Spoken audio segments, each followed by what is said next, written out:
Hi, everybody, and welcome back to No Praise the Machine. This is episode number 161. I'm one of your hosts, I go by the name Alexander Holland, and I'm sat in a beautifully getting sunny Berlin, Germany, and Ridgy Didge, a down under dirt boy, right down there as he's every single week. As it gets colder and colder in Melbourne, he's the number one tenured professor of podcasting. He's got to be the one called John Junior Boost Maloney. Professor Junior Boost Maloney. I'm fresh back from the Copenhagen Marathon last weekend. Yes.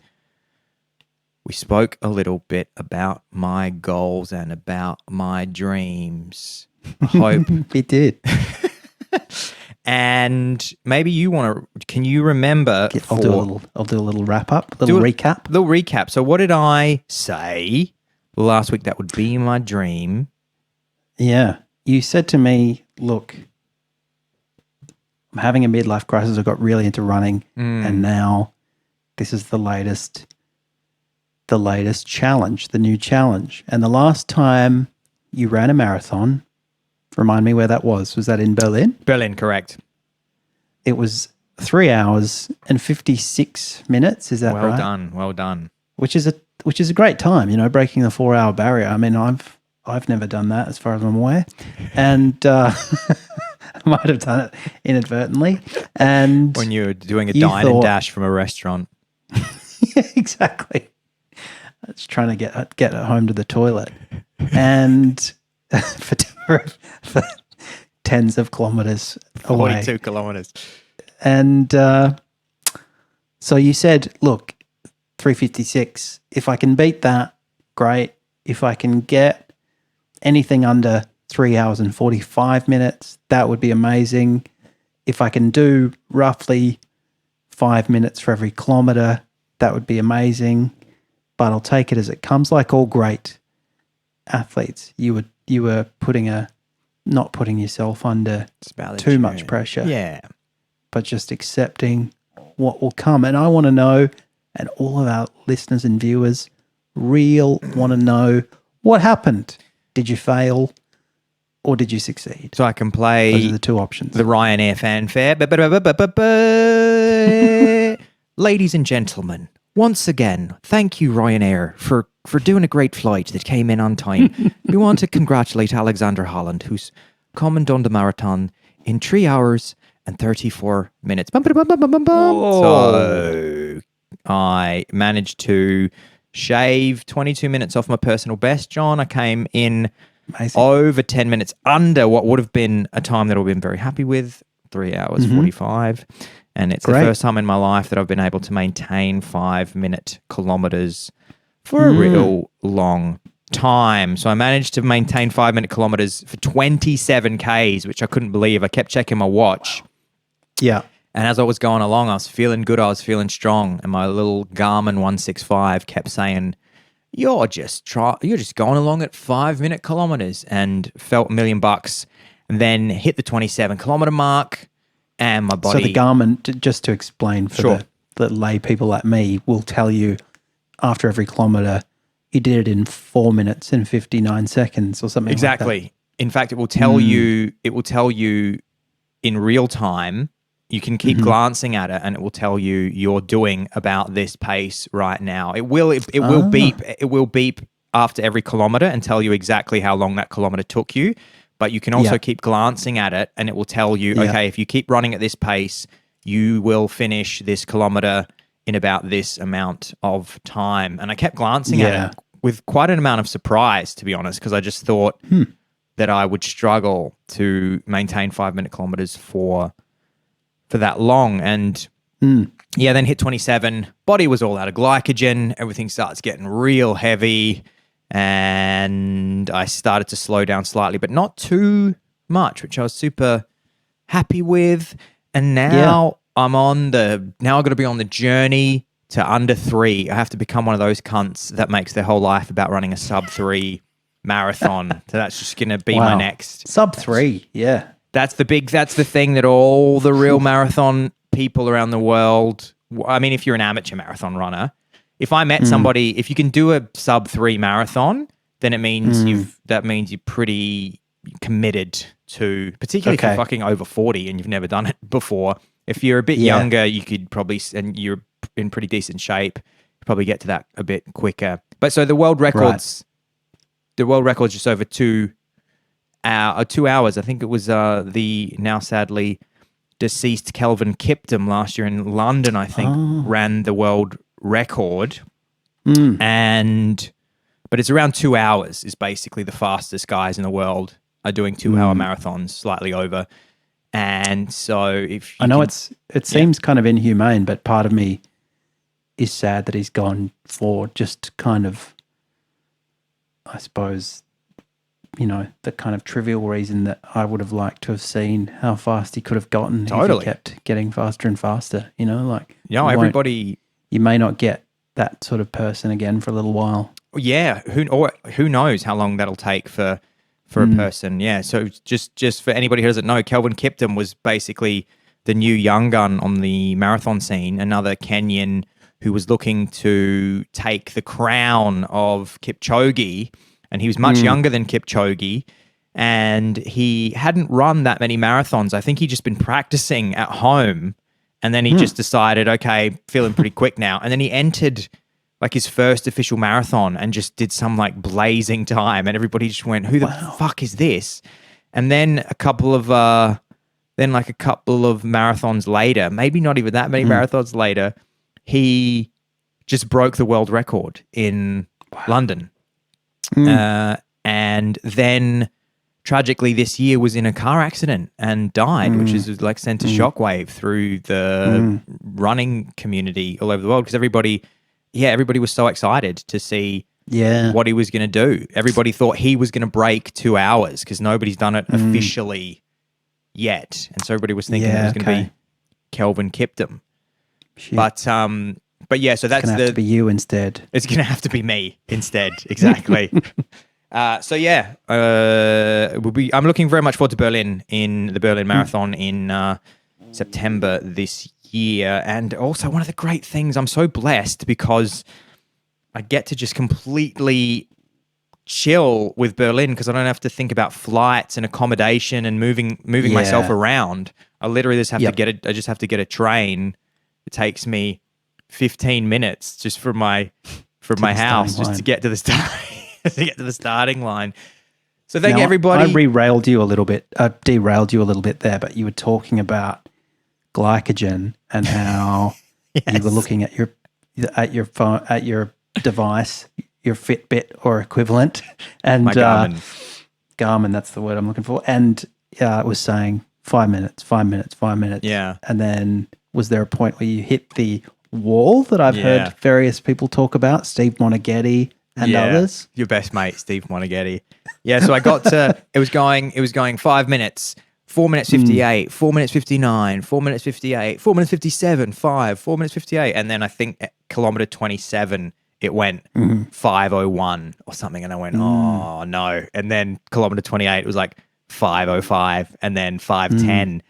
There were a few more hills towards the end, the second half of the race as well, which obviously impacts it. There was a little bit of elevation, which is that, as we mentioned it on the podcast just a couple of weeks ago, maybe last week, that's what the U2 song Elevation was written about, because Bono loves marathons, and he was talking about the challenge that you have to face when you start to reach slightly more gradient on the marathon. And that's why Bono Elevation.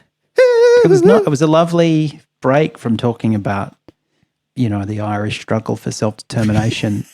He was just like, another thing that is a struggle is glycogen depletion. Yeah, so you eat a lot of energy gels during the race to try and counter that, and so that helps. It's very important to fuel with energy gels, because then that becomes a source of energy that your body can use as well. But you're never going to have the same kind of legs after 27, 33 Ks as you do at the start. And that's why the marathon is so challenging, is because you have to deal with the fact that you exhaust a lot of fuel, and then you just have to keep on keeping on. So thank you, everybody, and thank you, Copenhagen Marathon. And I was telling you earlier, John. Thank you, Prince Frederick. Thank you, Prince Frederick. Thank you. Or King. Is he king? I don't know. He's still a prince. Good question. Maybe he's the king. I'm not sure. Good question. No, yeah, that's a very good question. And we want to say there was some shift recently. Thank you, Queen Tasmania, as I call her. They put my Queen Tasman, and they put me up. They gave me a little tent on the lawn of the palace, which I really appreciated. Thanks, guys. Tell you what, bit of a synchronicity. I was in Sydney yesterday and today, and I was walking from the train station to my hotel, and then I saw a sign, and the sign said "The Slip In," which is which is the Sydney bar where the prince or possible king of Denmark, Frederick, met our Mary.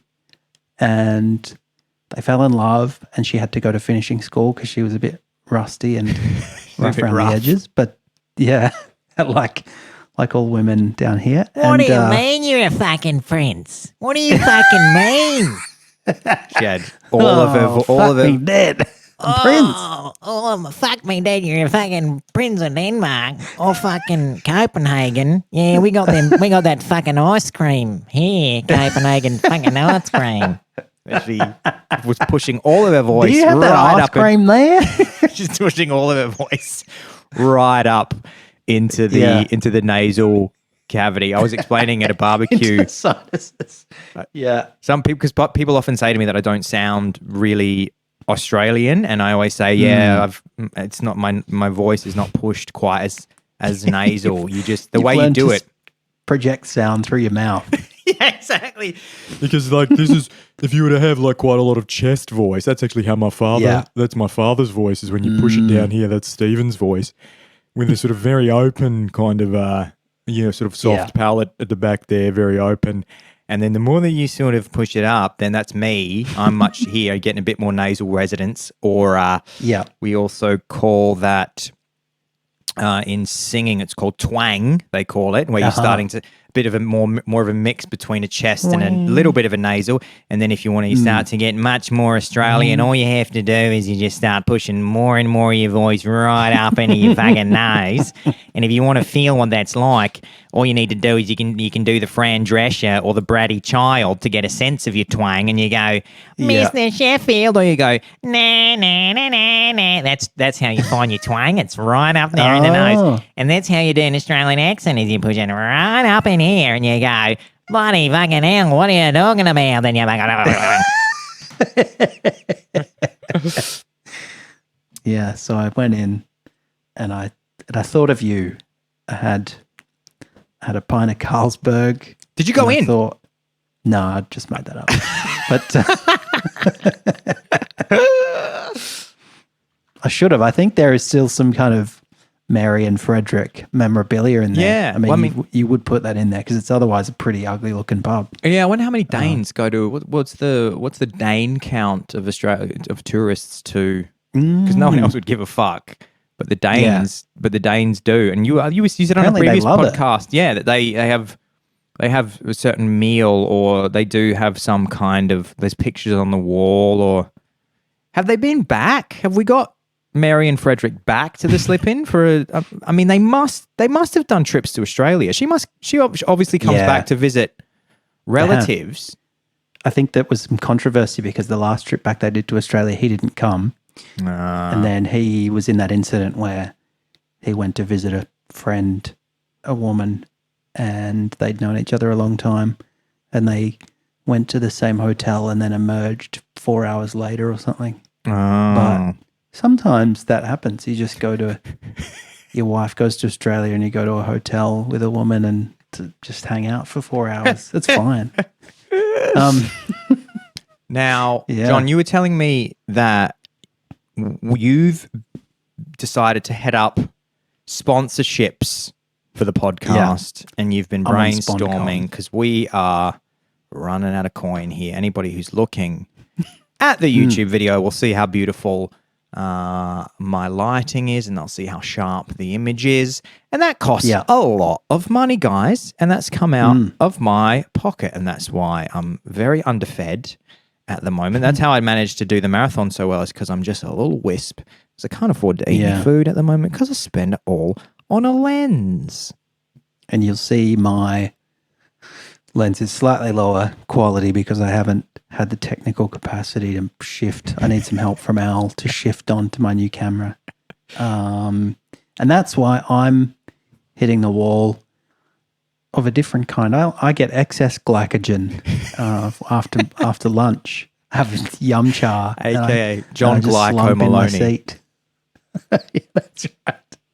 But I have been looking at options, as I know you have, for us to expand, for us to sell out and partner up with a big corporation and tell everyone how great they are.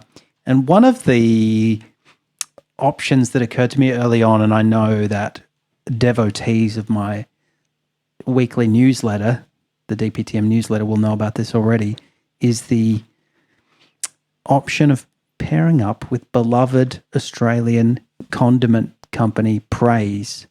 And you can understand why, because there's obviously a bit of a nominal overlap between the title of our show and the company name. Yes. So I wrote this newsletter and I was just kind of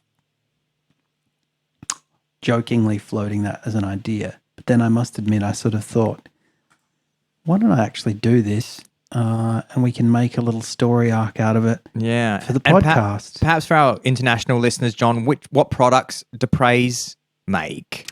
Sure. So there's the most famous product that they have is mayonnaise. And people of my, or perhaps our vintage, who grew up in Australia, will have grown up with the Praise mayonnaise advertisements that said Praise, and then advertised the mayonnaise, which was pretty exotic in Australia in the 90s. You know, good quality mayonnaise, and now they've expanded into other forms of, you know, fatty condiments. I think they sell ranch dressing and barbecue sauce and things like this. Let me just check actually their website, because I had a look when I initially did the newsletter and I was impressed by the extent to which they had tried to expand their range for modern tastes. They I'm sure that they own the domain praise.com.au,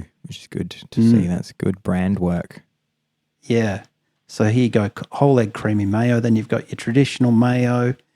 Then you've got good oils, vegan mayo, etc. And then they've got a bunch of other kind of lesser known products that I'm sure don't sell as well. Various salad dressings and, you know, Thousand Island sauce and all that sort of stuff. Oh, yeah, we got Praise burger sauce, Praise seafood sauce, Praise tartar sauce. So they're really big on condimentary. They just want to make people happy. They just want to... Who wants sauces? Yeah, they want to make sure that you don't end up with a dry morsel in your mouth. And they've been around for decades. Wet, flavorful in Australia. morsels. Yeah, that's right. They don't want you getting into a flavor deficit halfway through a mouthful. They want every molecule to be saturated with fats and sugars. And they're really good at it. And they've been around for a long time in Australia. I talk a little bit about that in the newsletter. But recently, they were bought out by a company named Goodman Fielder. And I worked that out from doing a bit of digging, because I decided to, after initially sort of putting together this mock letter for the newsletter, I thought, well, what if I were to actually try and send something to Praise? How would I send it? Who would I send it to? And this was kind of rattling around in my brain, and I went away with my dad a couple of weeks ago, and I had a bit of time on my hands. And also on the way, we visited my uncle, and he was asking me about my podcast, and he said, how much time do you spend on it? And I said, you know, I gave him an estimate, a weekly estimate, and he was like, you should be getting paid for that. And, you know, that reflects a very practical mindset that he has. He's a farmer, so he doesn't like the kind of frou time wasting that I engage in. But but I thought, you know what, he's right. So I did a bit of digging. I found a man named Ryan G, who's the marketing leader at this company, Goodman Fielder. Now, some of you might recognize Ryan G as the former head of brand at My Muscle Chef, and I didn't myself. But he has a LinkedIn profile. That's how I found him. And so I put together a slightly revised form of this letter. Now, there's certain information in it that I think as a lawyer I would regard as what they call commercial in confidence. I don't want our competitors, I don't necessarily want our fans knowing the brass tacks of how many listens we get. So I propose, subject to your thoughts, Al, that we might beep out those numbers, and otherwise I'll recite the letter that I had in mind to draft to send to Ryan. And cover your mouth. Yeah, I'll just mumble it. Yeah. And you can give me some pointers before I hit send on it, which maybe I'll do in between this podcast and the next, and we can see if Ryan writes back and gives us a $100,000 deal, or at least a few jars of mayo. And I said, "Dear Ryan, my name is John Maloney, and I'm a co-creator and co-host of the podcast Don't Praise the Machine, brackets DPTM. I'm writing to see if you are interested in DPTM doing some sponsored content for your praise product line. By way of background, DPTM is a comedy podcast that explores the strangeness of everyday life in our rapidly changing world." And I normally, when I give a pitch, as we've discussed, in fact, as recently as last week on the show, we talk a little bit about technology, but I thought, well, we'll keep it a bit broader because praise is going to go, what do we have to do with tech bros? And then I say, it was started in March 2021 by me and my longtime friend and collaborator, Alexander Al Holland. I live in Melbourne and Al lives in Berlin, and each week, aided by Zoom, we get together for an hour to discuss the most surreal, funny, and thought-provoking developments in technology and popular culture. And then I get down to brass tacks. I say, we've enjoyed ongoing success. For example, over the last month, we have had views from viewers and likes on TikTok. Right. Now, those are big numbers. That's so I true. started with those. You know, good thinking. We're in like the serious producer territory when you look at TikTok. And then I said we reached however many thousand accounts on Instagram. Then I said we have however many thousand podcast listeners. And I said praise is part of my unique Australian upbringing and Al's too. I had a squeeze bottle of Praise whole egg mayonnaise in the fridge as a kid, and I have one in there as I type. That's not true, but that's okay. I have one under my pillow. Yeah, one under my pillow. And I'm impressed, Ryan, by how much your range of sauces and dressings has grown in recent years, embracing the shifting tastes of Australians. It seems to me we'd both be missing a trick not to make use of the overlap between your brand name and our podcast name. Think about it, Ryan. Here we at DPTM don't praise the machine, but we do praise mayonnaise. That's right, we praise whole egg mayonnaise on our sandwiches most every day. We do praise tartare sauce on our fish, and we do praise aioli on our chips, and even praise French dressing on our salads. Did you know that every bottle and jar of praise mayo and aioli is now made with 100% Australian recycled plastic? Yeah. That's how praise is saving over 380 tons of virgin plastic each year. Now that's praiseworthy. So don't praise the machine. Praise, and get yours today. Every day's better with praise. That's great. And then I say, we'd be happy to talk specifics, but for now we just wanted to reach out and see if we could get you as excited about this idea as we are. Looking forward to hearing from you soon. Thanks, John. Now, I guess it's hard to go on the Praise website and get anything other than a very generic email, which won't send me anywhere useful. So that's why I thought I'd go through the back door and write to Ryan directly on LinkedIn. But he might say, this is inappropriate. Blocked. Please leave me alone. Well, you've got a barrister. Which would be great. I mean, that would be a You're a great story. barrister on LinkedIn. You're listed as a barrister. Yeah. Which is going to also be slightly exactly. odd for him because he's going to go, It what's may. going on here? I'm very confused. I'd like to think that everything I send Have you written on from LinkedIn your... has the veiled thread of legal action. So I'll send him that. He's going to be and he'll like, go, wait, have you "Okay." accidentally written me from your husband's LinkedIn account? You're like, Yeah, that's right. talking about some tech comedy podcast, except I've received this LinkedIn message from a Melbourne barrister. Then he goes to my profile and it's just a list of cases I've recently done. And he's like, am I being sued in some weird way? So we'll see. We'll see. Now, what do you think? Should I send that to Ryan G? Yeah, I and like just that. see what happens? I think that's quite perfect, John. It's quite long, but I don't know how busy Ryan is. If he's, but it's also, but Maybe it's not that busy. I don't know. maybe not that busy, and perhaps this is the kind of thing. And it's funny actually because the TikTok account does have quite a lot of views on it. That one particular video is approaching 500,000, and that's a tremendous amount of reach and trust with an audience. If only that's a lot of jars of mayo, as they say in the marketing. That's a lot of dry, flavorless mouths screaming out for a soft, wet, gelatinous liquid to be shot in there. Wet mayo. And it's a dust. Your SponCon's going to be just like fucked up descriptions of the wet mouthfeel of the mayonnaise. Guys, do you need a mouthful of wet raw eggs and oil whipped together with a little squish of salt and maybe a little dash of lemon? Well, stop cracking eggs directly into your own mouth and then guzzling oil. Because we've done that beforehand. Normally, I know what you've been doing is just doing an oil and egg mouthwash rinse to try and whip it up in your own mouth. Exactly. Panicking because you've got a mouthful of dry bread and you just hurriedly pour some olive oil and eggs in there. Crack eggs into your own mouth.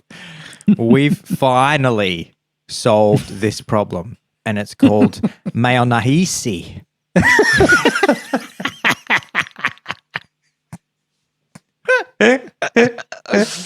Finally, after all these years. No, I think that's great. I think you should send it to the G-Man and see what he says. I wonder what other products he's in charge of. The other thing is that Praise, God bless them, they are a kind of dusty old brand. I don't think they're doing anything hip.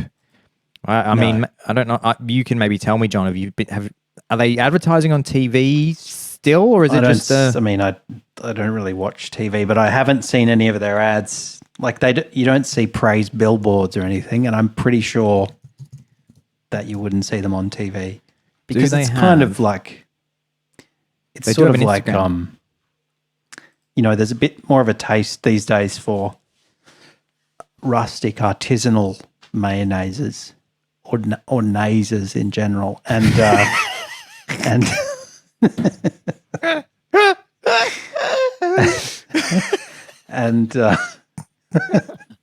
such a wide range of naises. Your Hollands, your Mayos. Your Hollands, exactly. Just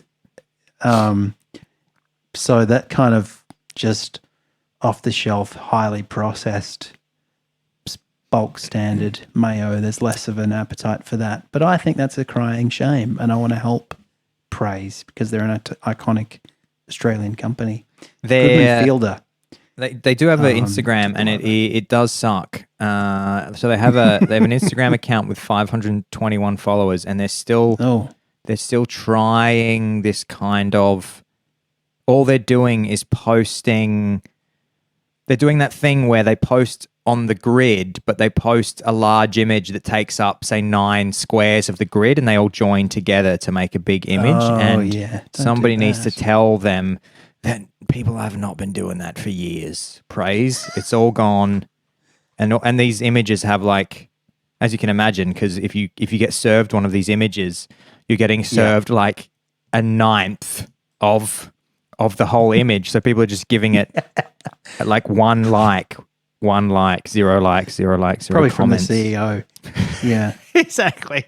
They employ over 5,000 people, which means Wow. not even assuming any one of those people is not an employee. I mean, even if every single one was just an employee, that's less. That's about 10% of their workforce. Yeah. 90% of their workforce aren't even interested in their Instagram. This can't be the. I wonder if this is the real account. So there's That's a praise. Goodman Fielder as a whole. I don't know about praise.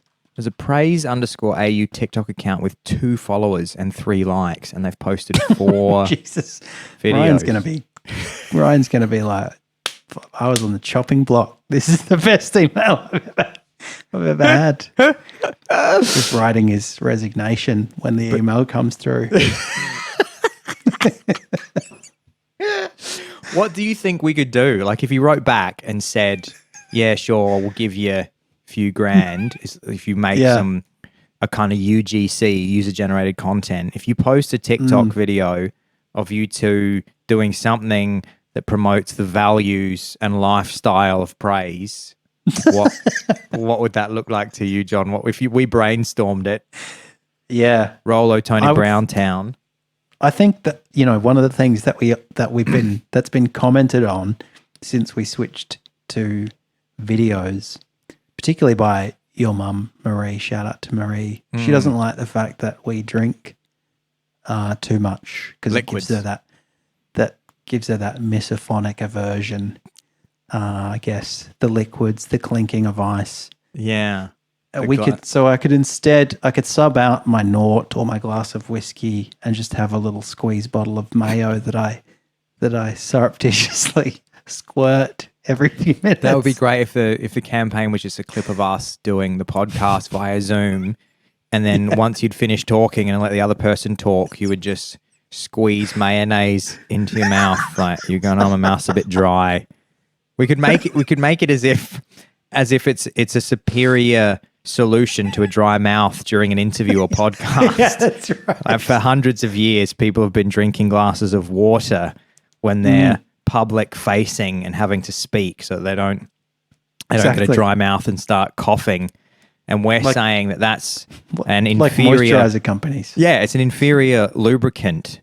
And so, look, if next time you're giving a TED talk, don't take a glass of water on stage. Next time you're the president of the United States, forget about the glass of water. Right. Just take an entire bottle of praise mayonnaise up there, and then whole just leg mayo. Cock your head back and aim it in a fairly phallic manner, and just Yeah, we Sorry, could have guys, the I'm whole sick. bit. Al, a lot of people don't realize this, but water actually dehydrates the inside of your mouth and esophagus.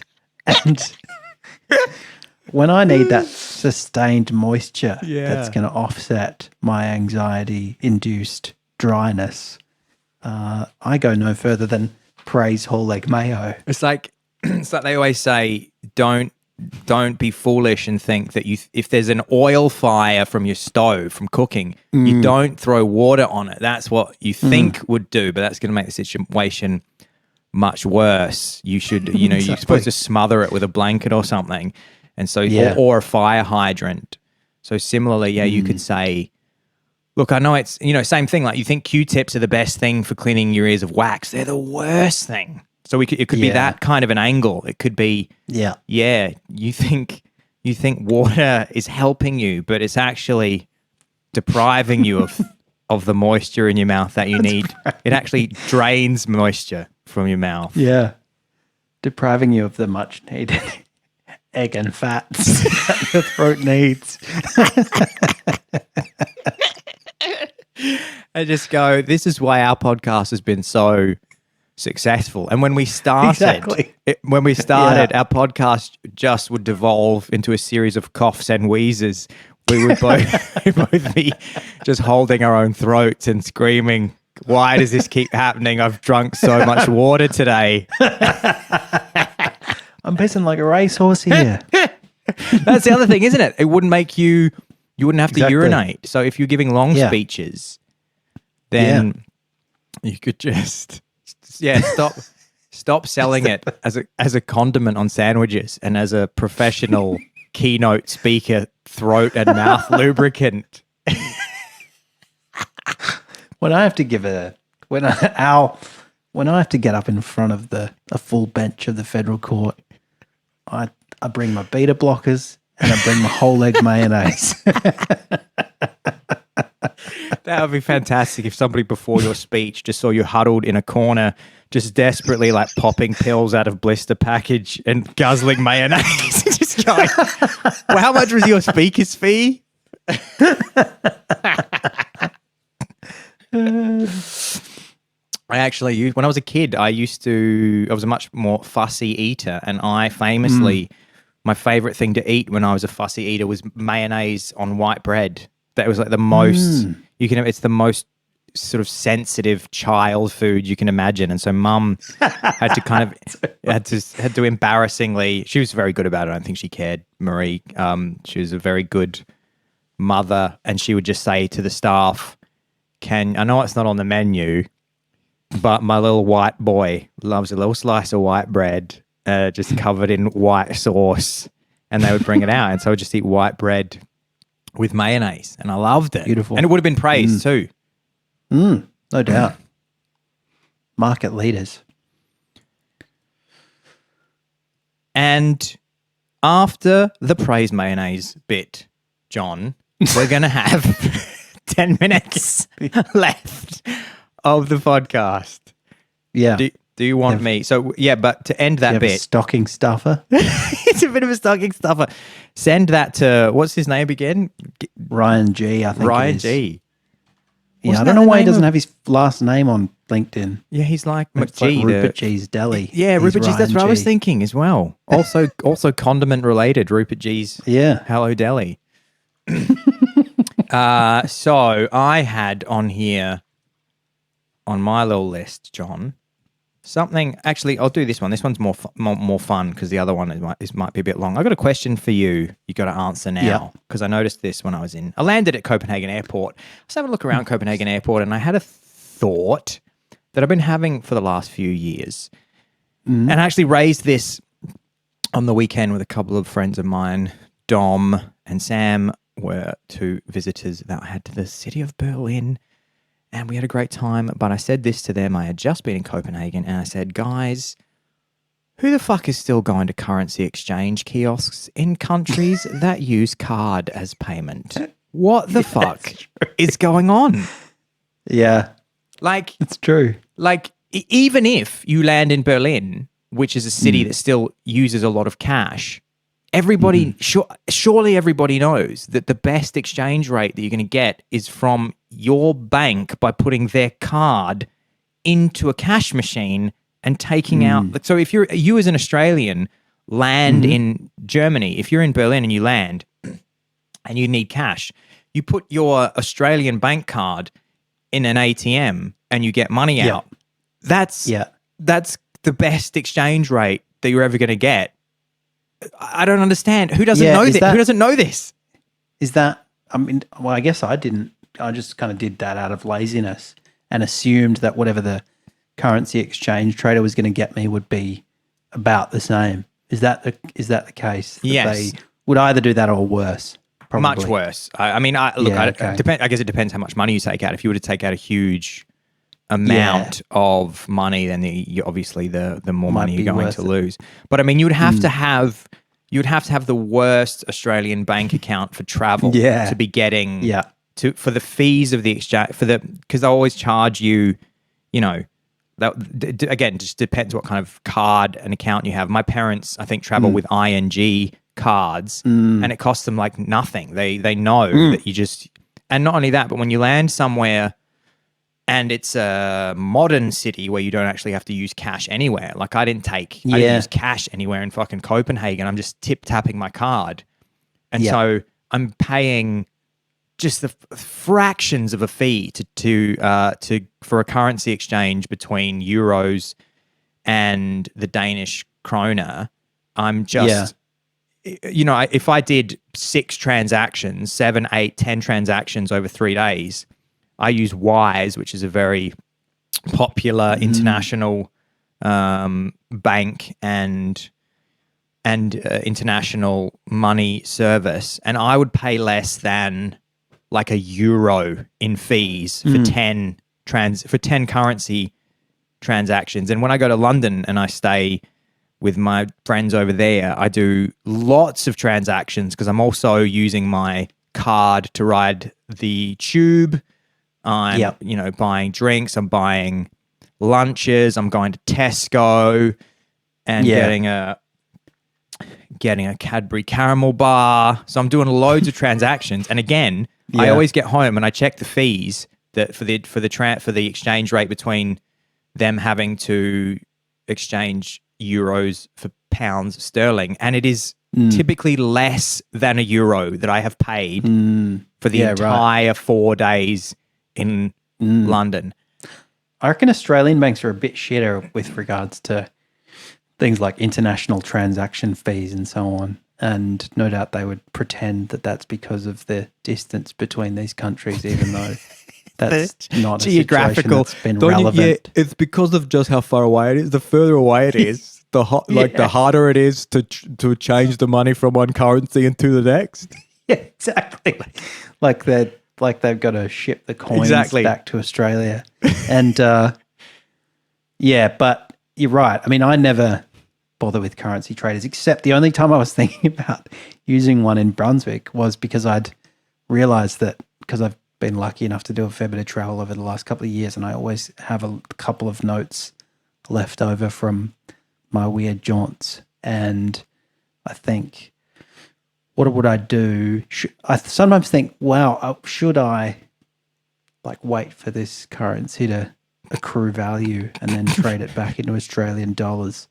Or is that not a thing? Or should I just go to the currency exchange person now and say, can you take all these random currencies and just give me 50 Australian dollars or whatever it ends up being? But, that's the opposite of using it for travel. And in fact, I use cash so rarely that if you gave me a $50 Australian note, I'd be like, wow, I haven't seen one of these in fucking ages. As would the staff at the various places that you tried to use. Yeah, that's right. The only time that I have taken cash out, or that we have taken cash out recently when it was very necessary, was a couple of years ago. I went to Ukraine and Moldova with my friends Jan, Marky, and Jordan, and we traveled to a disputed territory between Moldova and Ukraine, which is called Transnistria, which has been in the papers quite a lot in the last couple of years because it's like a Russian satellite state that refused when the Soviet Union collapsed. And Moldova said, okay, we're not going to be part of the Soviet Union anymore. We're all going to be Moldovan and we don't want to keep learning Russian. And this one part of Moldova that's on the border between Moldova and Ukraine, which sees itself as being much more culturally Russian and speaks Russian. They said, nah, Moldova, go fuck yourself. We want to stay Russian. And so then they fought a brief skirmish in the early 90s. And I think Moldova just went, we just can't be arsed with this right now. So whatever, we'll deal with it later. And that was 30 years ago. And so now it's still there, Transnistria, which is this weird Russian holdout. And it's a fascinating place because it's so frozen in time from a Soviet era. And so there's just statues of Lenin everywhere, and they have their own currency. And because it's not recognized internationally as a state, it means that they can't be on the Visa MasterCard system. So we're usually very organized as travelers, but the one thing we didn't factor in, because we're just used to landing in any country in the world, and even if you're in some weird African country, you can typically find a cash machine that's somehow connected to the international Visa MasterCard system, so you can take money out. But Transnistria, that's not the case. So we landed and they have cash machines, and we were putting our cards into the cash machine, and it was just going absolutely no. So we had no money. So we didn't, because you can't pay for anything in euros. They have their own currency, like Transnistria bucks. And we had to Transnistria tokens. They're Transnistria bucks. They're very, very they have a very famous currency because physical currency, because they have these plastic coins that are quite colorful and look like and kind of look like play money. And so we had like a few euros on the first night that I think we were able to transfer to Transnistria bucks and get. There's an exchange place that I think is one exchange place that's open almost 24 hours a day, because obviously they know that there's going to be a few people coming in that need Transnistria bucks. And so we managed to transfer. We had like 20 euros between us left, because again, we don't use cash. So there was one of us said, I think I've got a 20 euro note. So we exchanged it for Transnistria bucks.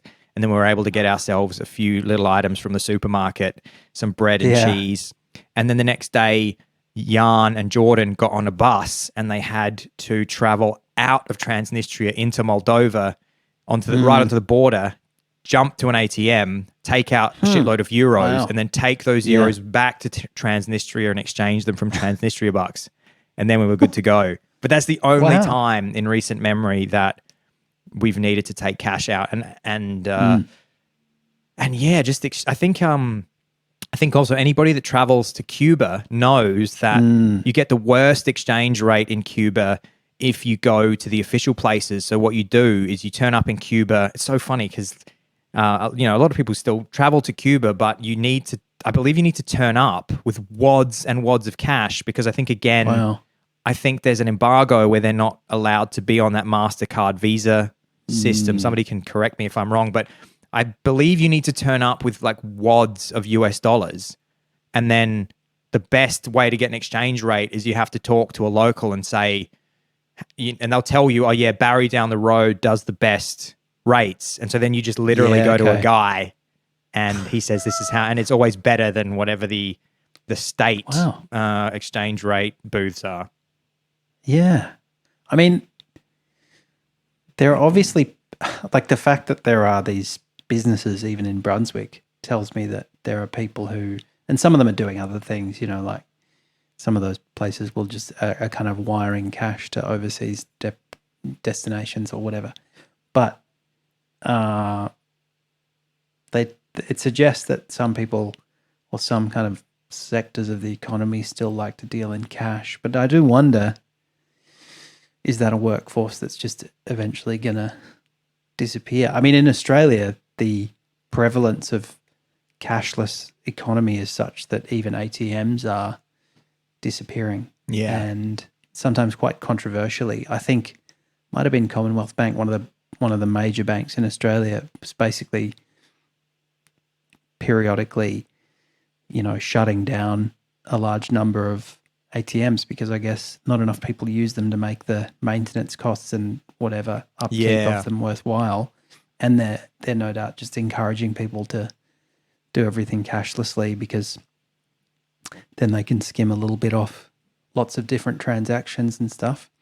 And people were up in arms about it because some older people like to deal in cash and whatever. Yeah. The driving force. Sorry, and you said. I was just going to make up something mean-spirited. Get out of the way, old people. Of course, the thing that will drive it. You could be a small business owner and you could say, "Oh yeah, I'm never going to use ATM. I'm never going to use cashless. I'm never going to take card." But of course, that's driven by whether or not your customers want to use card or not. Because if you have a business and it's ticking along, and then suddenly your sales start to go down and you realize that your customers are going to competitors who take card, then of course you'll take card as well. So that's how we'll end up. I mean, it will happen in Berlin eventually, but for the time being, everybody is still willing to pay cash in a lot of I went to a restaurant on Saturday night in one of the fanciest parts of town, all cash. And all of the Spätis, which are the little off licenses, the little corner stores, they only ever take cash. But again, all it will take is just one guy who goes, "I'm going to take card," and then everybody will start going to that guy, and then everybody else will go, "Well, we can't let him win, so then we have to do it too," and then that's it. And I'm going to miss. I mean, I already do miss the weird little curiosities of each European country having its own currency. Yeah. And I do love coming back from, Vietnam or Laos or Chile or whatever, and having these little keepsakes, accidental keepsakes with me. How nice is it not having to worry about getting dudded with the wrong change Pretty and all? good. I mean, because I'm bad at maths, and so when I traveled to Europe in my mid-20s, I was just always panicked about like when something cost. They're just like, a can of Coke costs 150,000 of this thing, and I'm just like, Yeah. what? Oh yeah, but don't worry, 150,000 of them is equivalent to 75 Australian cents, and I was like, this is very anxiety-inducing for me, and you just end up with wads and wads of cash. That's like, Yeah. why have I got 150,000 of the purple one? What's going on? And now I've got too many purples. and you just don't know if what they've given you is like equivalent or if you just got completely ripped off. So now you just tippy tap your card and your phone, and also your phone tells you instantly. Traveler's anxiety of how many purples in a green and how many are the big roundies worth. Even if somebody had inputted into the card machine an incorrect amount, for example, if you have your card and you think something's listed at a certain price, and you think, and you've done the correct maths in your head, and you tap your card, and then you're buying a sandwich, you tap your card, and then your phone will tell you instantly and go, you just made a transaction and it cost 75 euro, and then you can literally just turn around and go, I think you've entered a mistake in the machine. So again, I'm always looking for ways in which technology, it's hard to argue that technology has made things. I mean, again, you could argue it's nice. It was fun to have the little play money, and maybe there was some benefit in challenging your maths brain to be able to work out the currencies. But I feel like this is better. Yeah, I think so too. The main reason people want to deal in cash in Australia, God bless them, is so that they don't have to report that income for tax purposes. Yeah, so they can do crimes. And, I get it. I like to do crimes, but we've all got to try and cut back. John, this has been another wide-ranging and beautiful podcast. It's been everything from mayonnaise to currency exchange booths. And please write us in. Write us in. Perhaps this can serve as a Dutchie's hot tip, because perhaps there are a few people out there, maybe older generations, who didn't realise that the best exchange rate you're going to get is using your bloody card everywhere. Don't go to the currency exchange place at the airport. Call up show sponsor ING.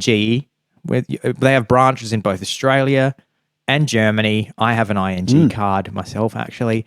And my parents, Marie and Stephen, they bloody love that ING card when they come over to Europe, because they don't pay any. Do some testimonials. They should. They do great testimonials.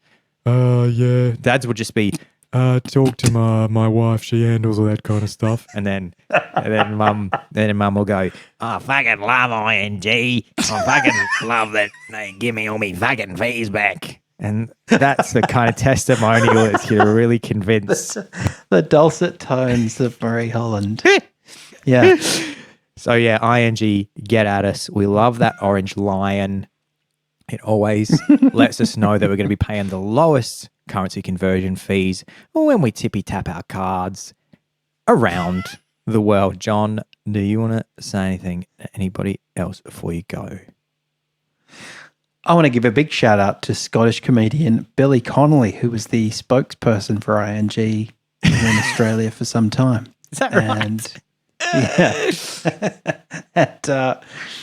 And a great job he did too. So don't just think, what did I see in movies when I was a kid? I saw someone going to a currency exchange, or I remember going on a family holiday 30 years ago when I had to do a currency exchange.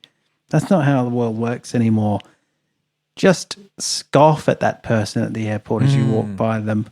Go straight to the ATM, stick your card in, and you'll get looked after because we have an international monetary system now.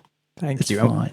Thank you, John, and thank you, Swift payment system. And real sorry to any of our Russian real sorry to any of our Russian listeners out there who are having a little bit of trouble accessing the SWIFT system for the last couple of years. Thank you so much, everybody, for tuning in to number 161 of Don't Praise the Machine. My name's been Alexander Holland.